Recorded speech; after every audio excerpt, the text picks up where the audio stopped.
வணக்கம். ஆகாஷ்வாணி புதுச்சேரி செய்திச் சுருக்கம் வாசிப்பவர் வீரமணி. சட்டப்பேரவை தேர்தல்களில் வாக்களிக்க தகுதி உள்ள ஒவ்வொரு நபருக்கும் வாக்குப்பதிவு நாளன்று ஊதியத்துடன் கூடிய விடுமுறை வழங்கப்பட வேண்டும் என்று இந்திய தேர்தல் ஆணையம் உத்தரவிட்டுள்ளது.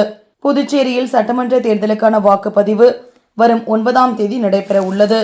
நாளை மறுநாளுடன் தேர்தல் பிரச்சாரம் முடிவடைய உள்ள நிலையில் பல்வேறு கட்சிகளும் தீவிரமாக பிரச்சாரத்தில் ஈடுபட்டு வருகின்றன.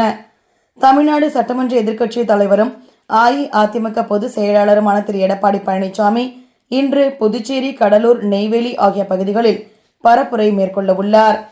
நடைபெறவுள்ள புதுச்சேரி சட்டமன்ற தேர்தலை முன்னிட்டு தேர்தல் பணியில் ஈடுபட உள்ள 23 தொகுதிகளைச் சேர்ந்த 3778 அரசு ஊழியர்களுக்கு இன்று தபால் வாக்குப்பதிவு நடைபெறுகிறது.